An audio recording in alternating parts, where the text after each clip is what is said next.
Shalom, hello, back with the Great Rabbino, and I'm here with Limor Pelleg. Limor is a former NCAA basketball player, Team Israel national team. We're going to get into all of that. Limor, how are you? I'm great. Thanks for having me. Thanks for being here. So let's talk about growing up. You grew up in Rishon LeZion. What was your childhood like? What's that area like for people who maybe don't know Israel as well? So yeah, I kind of grew up all over the place, to be honest. I was born in Israel in Rishon. Uh, that's when I started playing basketball originally at the age of 6. And then we moved because of my dad's job to the US. Spent 2 years in New Mexico, 2 years in California before going back to Israel. But that's when kind of like I developed my dream to go play college basketball in the US.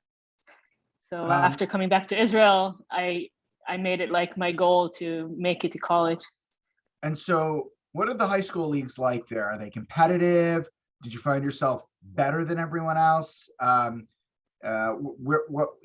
was the competition like growing up? So here in Israel, it's different than the US. We have clubs. So from a very young age, you join a club and it's after school activities. So you always get extra training, extra coaching, extra playing, in addition to your high school team.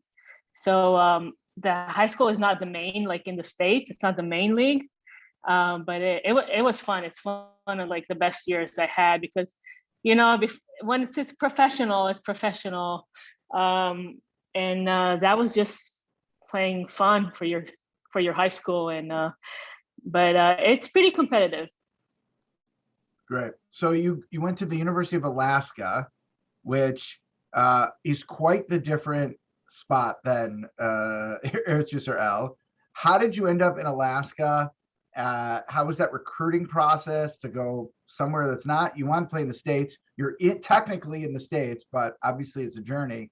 So what was that experience like and what was your time like at Alaska?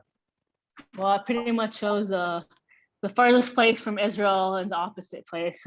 No, just kidding. I had a problem here because in Israel, once you're 18, you have to join the army. So I couldn't go on like recruiting trips or try to find the best suitable thing for me. Also, this is like 15 years ago, I would say. So things were a little different technology wise. So I just sent my highlights and my games around and hoped someone would reach out because I couldn't go anywhere to see, and they did. So when I was still in the military, I couldn't travel. So once I finished that, my first trip was right to Alaska. And it worked out. And what was did you enjoy playing there? I did. Took me a while to adjust. It's very hard. I mean, everyone who plays college basketball knows it's very tough, especially if you're coming from Israel and the language and the different basketball and everything. But it was also fun because being in Alaska, every game you had to fly. We had to fly to Seattle, we had to fly to California, Oregon. So it was very hard, but challenging. But it was something I will always like remember.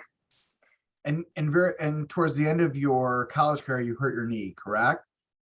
How was that to go through such a knee injury that sort of derailed your college career? Yeah, so I did get hurt my senior year, and then you had an option to do a 5th year or go back. And I pretty much already finished my degree, so there was no reason for me to stay in a 5th year. And being homesick and everything, I was ready to move on to the next stage, which is, I'm very lucky. Not a lot of people can go play professional unless you're in the WNBA. And being Israel, you get to come to Israel and play in a very competitive professional league. So we were talking about that before we pressed record, which is, there seems to be, I didn't learn this too much later, and I'm someone who's very involved in Jewish sports, maybe overly involved. And when I met with Alicia Clark, I realized that some of the top NBA players would go there. Renee Montgomery's played in Israel. Why do you think that when an NBA star like Amari Stoudemire, obviously he's a big name, but comes over to Israel, it makes big news. But when Alicia Clark and let's say Renee Montgomery come over to Israel, people just don't know about it. Do you think that's media and press? Do you think that the men's league has evolved in Israel with more attention, and because of certainly Maccabi Tel Aviv. You have national attention because they're at the Euro, playing for the Euro titles. What is it that can help women's basketball in Israel sort of, push forward so people can recognize it more? Yeah, unfortunately, I don't think it's a specific Israel problem, but more like a worldwide, not promoting women's basketball as much as men everywhere. It is trying to get a little better. The WNBA is doing a good job. The Olympics kind of help a little bit, but here in Israel, we have the same problem. We don't get a lot of media at all. Not even us local Israelis as much as the Israeli men basketball players.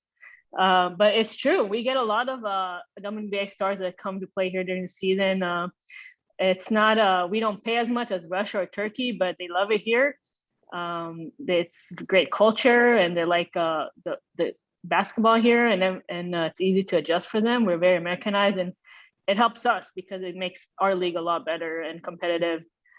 But yeah, it's all about the media promoting the Israeli league better, and then the next step will come. Yeah, I was in this conversation with Shea Daron and Tal Brody and Ulcie Perry and a bunch of people earlier during COVID. And we were talking about how the Israel League was going to have, both men and women was going to have trouble getting started. Different, in America they could bubble because they have TV deals and that helps pay the players, and they have different sponsorships, and the Israeli League is all about sponsorships. Well, if no one's going out and buying stuff, what's the point of putting marketing and media on TV? That they wouldn't, because the TV deals are not that lucrative.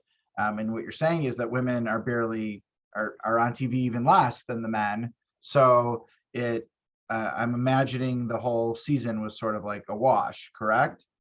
Well, funny how it sounds. It kind of COVID didn't hurt us as much, only like scared people to come because we're not based on sponsorship or fans coming and buying tickets. That means it's all about the club's money or the city or the government or their association paying, which they didn't lose anything or they didn't get hurt. So we still got our funding. Good. So in that way, the men's basketball did get hurt a lot more than the women's basketball. Right.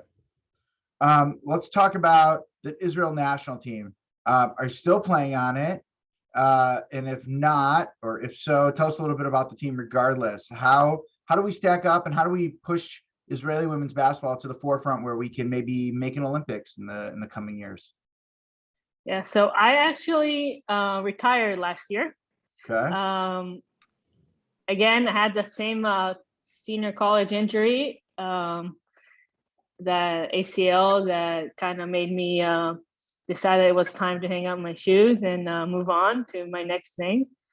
But I was part of Israeli national teams, and for the last 7 years, I did the 3-on-3 Israeli national team, which is really big right now. And talking about chances for the Olympics, I would say that's our best bet to get to the Olympics.